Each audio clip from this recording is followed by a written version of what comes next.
You can't leave. The clerk's whisper was louder than a scream. I stood at the federal building counter, gripping $12 and an eviction notice, waiting for a passport stamp so I could take a janitor job and finally escape the town that had never wanted me. Instead, the screen between us flashed a violent pulsing red across her screen. A silent alarm strobe began spinning on the wall, casting red shadows across the marble floor. Two armed guards stepped forward instantly, hands on their holsters, eyes locked on me. "Ma'am," the clerk said, her hands shaking so badly she had to grip the edge of the counter. "This social security number belongs to a child who died in 1991. My world tilted violently. Dead. The word slammed into my chest. But I was standing right here, breathing, shaking, alive. Before I could argue, before I could even form a sentence, the elevator doors slid open behind me. A man in a sharp black suit stepped out, walking through the armed perimeter like he owned the building. He didn't look at the guards. He didn't look at the clerk. He looked straight at me with an expression that terrified me more than the guns. It wasn't anger. It wasn't suspicion. It was recognition. He stopped 2 feet away and said 3 words that erased my entire existence. "Welcome back, Noah. If you found out your entire life was built on a lie, would you run, or would you stay to find out who you really are?" I didn't end up in a holding cell. I didn't get handcuffed to a metal table bolted to the floor. Instead, the man in the suit, Mr. Sterling, led me into a quiet, soundproofed office that smelled like expensive coffee and polished leather furniture. He didn't read me my rights. He didn't threaten me. He poured me a glass of ice water and set it down on the mahogany desk with a gentleness that felt foreign to me. "Drink," he said calmly. "You're in shock." I took the glass, my hands trembling so hard the ice rattled against the rim.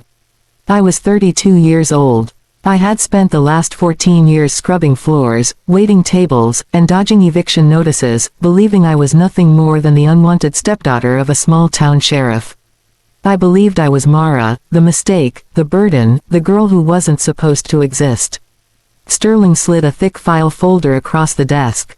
He didn't open it. He just rested his hand on the cover like it carried weight far heavier than paper.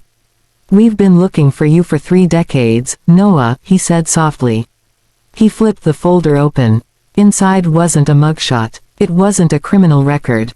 It was a digital rendering, an age progression photo of a young woman. She had my eyes, my jawline, my exact nose. But she didn't look tired. She didn't look broken. She didn't look like someone who had spent her life apologizing for existing. She looked loved. "That is what you would have looked like if you hadn't been taken," he said. "Your name is Noah Hayes. Your family made their fortune in Texas oil, but they would trade every oil well they own just to see this face again. You were kidnapped from a park in 1991. The room spun violently. I gripped the arms of the leather chair to keep from floating away. Kidnapped. The word should have terrified me. It should have shattered me. Instead, it felt like a key turning in a lock I'd been picking at my entire life without realizing it. Suddenly, the cruelty made sense. I thought about Richard, the man I called my stepfather, the sheriff who told me I was trash, who made me sleep on a cot in the laundry room while his biological daughter Bianca got the master suite. I thought he hated me because I was difficult, because I was unlovable, because I was defective. But he didn't hate me because I was a bad kid. He hated me because I was a crime scene. Tears started to fall hot and fast. I wasn't crying from fear. I wasn't crying from confusion. I was crying from the sheer overwhelming relief of it. I wasn't broken. I wasn't a burden. I was a stolen treasure that someone had tried to throw away. Sterling seemed to understand. He pushed a sleek black phone across the desk toward me. "Your parents, your real parents, are on a private jet," he said. "They're landing at the executive airport in 20 minutes. You're safe here, Noah. This is federal territory. No one can touch you." I looked at the phone. It was a lifeline. For the first time in my life, the ground beneath my feet felt solid. I wasn't the girl with the eviction notice anymore. I was Noah Hayes, and I was going home. I reached for the phone, my finger hovering over the screen, ready to make the call that would end the nightmare. I finally let my guard down. I finally let myself believe the fight was over. That was my mistake. The door didn't just open. It exploded inward. I didn't even have time to scream. Two uniformed deputies stormed the room, hands on their weapons, boots slamming against the polished floor like thunder. And behind them, striding in like he was walking into his own living room, was Richard. He wasn't wearing the stained flannel shirts I was used to seeing him in. He was in his full sheriff's dress uniform, the star on his chest gleaming under the office lights like a badge of ownership. He didn't look at Sterling.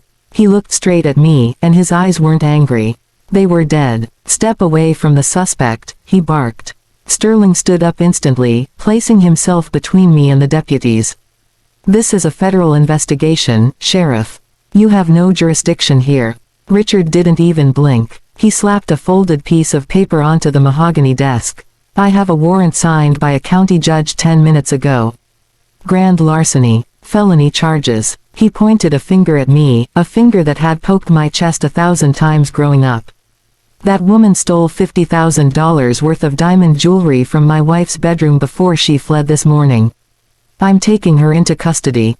"That's a lie," I screamed, the shock finally breaking. "I haven't been to your house in years." "Save it for the judge," Richard sneered. He nodded to his deputies. "Cuff her." One of the deputies grabbed my arm and twisted it behind my back with enough force to make my shoulder pop. I cried out, the pain blinding and sharp enough to steal my breath. Sterling moved to intervene, his hand going to his own jacket, but Richard stepped in close, chest to chest with the federal agent. "Careful, Agent," Richard said, his voice low and dangerous. "This is a state crime. Exigent circumstances. Unless you want to obstruct a felony arrest on record, you'll step aside. You can interview her after we process her at the county jail." Sterling hesitated. I saw the calculation in his eyes. He knew the law. He knew that technically a local felony warrant could pull me out if they claimed flight risk. And Richard knew it too. He was weaponizing bureaucracy. The cold steel of the handcuffs bit into my wrists. The click of the lock sounded like a gunshot in the quiet hallway. "I didn't steal anything," I pleaded, looking at Sterling. "Please don't let him take me. You said I was safe." Sterling's face was tight with fury, but he didn't draw his weapon. He couldn't start a shootout with local law enforcement in a federal building over a property crime warrant. Richard had played this perfectly. Richard grabbed my arm, his grip bruising, and leaned in close, his breath hot against my ear. His voice dropped into a whisper only I could hear. "I told you," he hissed. "I told you never to dig. I told you to leave it alone. Now you're going to die in a holding cell. You'll hang yourself with a bed sheet before your rich parents even touch the tarmac."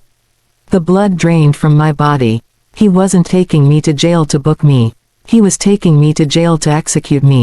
"Move," he shouted, jerking me toward the door. The hallway stretched out like a tunnel, fluorescent lights blurring overhead as the deputies half-dragged, half-marched me toward the elevators. My boots skidded on the polished linoleum. Richard's hand was a vice on my bicep, his fingers digging into the tender flesh between muscle and bone. That grip. I knew that grip. It wasn't the first time he had marched me out of a door. Suddenly, the federal hallway dissolved. I was 18 years old again, standing on the porch of the only home I'd ever known, clutching a garbage bag filled with my clothes. It was raining. I was shivering, not from the cold, but from the terrifying realization that I had nowhere to go. Inside the house, through the bay window, I could see them eating dinner. Richard and his biological daughter Bianca.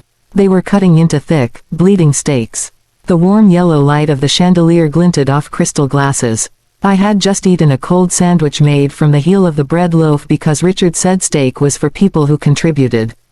I remembered knocking on the glass, begging to come back in just for the night. Richard had opened the door, looming over me just like he was looming over me now. "You should be on your knees thanking me," he had said, his voice dripping with that sick self-righteous poison. "I kept a roof over your head for 10 years. I fed you, I clothed you, and you weren't even my blood. Do you know what a burden you were, Mara? Do you know how expensive it is to keep a mistake?" And I had believed him. God help me, I had believed him. I had fallen to my knees on that wet concrete and thanked him for the scraps. I had spent the next 14 years carrying the weight of that debt, believing I was unworthy, believing I owed the universe an apology just for existing. But that was the trap. The realization hit me harder than the handcuffs. It wasn't charity, it was camouflage. He hadn't been raising a stepdaughter. He had been hiding a witness. Every time he made me feel small, every time he told me I was lucky he didn't throw me in the street, he was grooming me. He was training me to be grateful for my own prison. He needed me broken so I wouldn't ask questions. He needed me desperate so I wouldn't look at my own birth certificate. He wasn't my savior. He was my warden. The fear that had been choking me since I walked into the building evaporated. It didn't fade. It was incinerated by a white-hot flash of pure clarifying rage. He thought he was dragging a scared little girl to jail. He thought he was handling Mara the burden. But Mara didn't exist anymore. I dug my heels into the floor. I stopped fighting the deputy's grip and instead went completely limp, dropping my entire body weight. It's a trick you learn when you're trying to move heavy furniture alone. Dead weight is impossible to move gracefully. The sudden drop caught them off guard. The deputy on my left stumbled, his grip slipping. We jerked to a halt 10 feet from the elevator bank. "Get up," Richard snarled, yanking on my arm. "Stop making a scene." I didn't get up. I planted my feet and slowly straightened my spine, pulling against the handcuffs until the chain was taut. I turned my head and looked directly into Richard's eyes. For the first time in my life, I didn't flinch.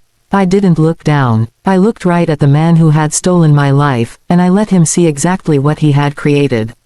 The victim was gone. The witness was awake, and she was about to burn his world to the ground. "Check the timestamp," I screamed. My voice tore through the lobby, echoing off the marble walls like a gunshot. It wasn't a plea for help. It was an order. The deputies hesitated, looking down at me. For a split second, the confusion on their faces gave me the opening I needed. I didn't try to stand up. I locked eyes with Sterling, who was running toward us, his hand reaching for the radio on his shoulder. "The warrant," I yelled, my voice cracking but loud. "Check the time he signed it." Richard kicked my leg hard. "Shut her up. Get her in the elevator." But it was too late.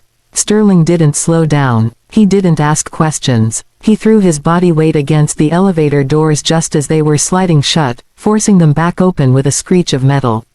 2 uniformed Federal Protective Service officers materialized from the security checkpoint, their hands on their weapons, blocking Richard's path. "Hold it," Sterling barked. His voice wasn't the calm, soothing tone he'd used in the office. It was the voice of a man who commanded federal task forces. "Nobody moves. This is obstruction of justice." Richard roared, sweat beading on his forehead. "I am a sheriff and I am executing a lawful arrest. Let me see the warrant," Sterling demanded, holding out his hand. He didn't ask. He waited. Richard clutched the paper to his chest for a second. A tell, like a poker player hiding a bad hand. Then, realizing he had 3 federal guns pointed in his general direction, he shoved the crumpled paper at Sterling.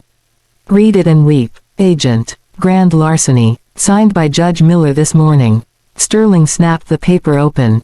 He scanned it once, then looked up at the digital clock above the security desk. Then he looked at the security monitors behind the guard station. "You're sloppy, Richard," Sterling said, his voice dropping to a terrifying calm. He turned the paper around so the deputies could see it. "This warrant was signed at 8 o'clock sharp." He pointed a finger at the security monitor on the wall. "But my building's cameras logged Mara entering through the north metal detectors at 7:45 a.m. The lobby went dead silent. "She's been in federal custody since she walked in," Sterling said, stepping closer to Richard. "Unless she can teleport, she couldn't have stolen jewelry from your house at 8 o'clock if she was standing in my lobby 15 minutes earlier." The deputies holding me loosened their grip. They looked at each other, then at Richard. They realized they weren't executing an arrest. They were accomplices to a kidnapping in progress. "It's a typo," Richard shouted, spit flying from his mouth. "The clerk made a mistake on the time. She stole it last night." "The warrant says this morning," Sterling countered. "And if you lied on a sworn affidavit to get this signed, that's perjury.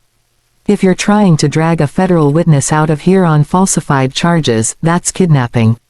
Sterling signaled to his guards. "Release her now." The deputies let go of my arms like I was on fire. I scrambled backward across the floor, putting distance between myself and the man who had stolen my life. Richard stood alone in the center of the circle. His face was a mask of purple rage. He looked at his deputies who were backing away. He looked at Sterling, who was staring him down with cold contempt.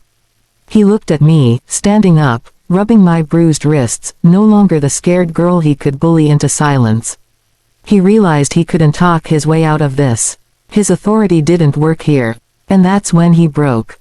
"I'm not leaving without her," Richard screamed. His hand flew to his belt. He didn't draw his service pistol. He knew that would get him killed instantly. Instead, he ripped his taser from its holster, the yellow plastic gleaming under the lobby lights. He leveled it at Sterling. "Back off," he yelled, his voice cracking with desperation.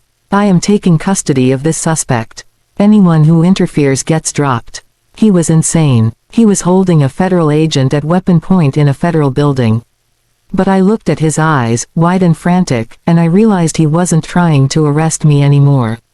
He knew it was over. He was just trying to survive the next 5 minutes. The guards reacted instantly. 3 pistols snapped up, trained on Richard's chest. "Drop the weapon," Sterling ordered. Now, for a moment, it looked like Richard might force them to shoot him out of spite. Then the madness drained from his eyes. He wasn't a martyr. He was just a bully. He tossed the taser to the marble floor and raised his hands. "Fine," he sneered. "Let's do this properly." He reached into his jacket. The guards tensed, but he pulled out a document, snapping it open with practiced flair. "You caught me," Richard said lightly. "The warrant was fake. I knew about the kidnapping. I helped cover it up." He looked straight at me, smiling. "I kept you. I hid you. I stole your life." Sterling stepped forward with cuffs. "That's a confession. You're under arrest." Richard laughed. "No, I'm not. Check the calendar. The kidnapping happened in 1991. The statute of limitations expired in 2011. The room went silent. Sterling didn't move. Richard seized the moment. "You can't touch me for kidnapping or fraud. I walk. And legally, you're still incompetent. I control your assets." He turned for the door. "I'm suing all of you." "You're right about the statute," Sterling said calmly, stopping him mid-step. "But you forgot one rule." Richard frowned. "Which is?" Sterling lifted a thick file. "The constructive trust doctrine. You don't own property obtained through fraud. You hold it for the victim." The file hit the bench with a thud. "We trace the ransom payments, the foster stipends, the investments." "That's my money," Richard snapped. "No," I said, stepping forward. "You just managed it for me." Sterling's voice was cold. "Civil fraud doesn't expire when the victim was a minor. Your assets are frozen. Your house is seized. Your accounts belong to the victim." He pointed at me. "It all belongs to Noah." Richard recoiled, terrified. "Not of prison, of losing everything. But I'm the sheriff." "You laundered money and filed false taxes," Sterling cut in. "Those clocks are still running." The guards moved this time. Richard screamed as the cuffs snapped shut. "You're nothing," I whispered. The lobby fell quiet. Sterling slid a paper toward me. "Asset transfer authorization. Sell it," I said, signing. "Just make sure he never goes back." I had nothing left, but I was free. Sunlight flooded the lobby as 2 figures rushed in. I didn't need proof. I felt it in my bones. "Noah," the woman whispered. "I'm here." They held me like they'd never let go. For the first time in my life, I wasn't Mara. I wasn't the burden. I wasn't the mistake. I was home.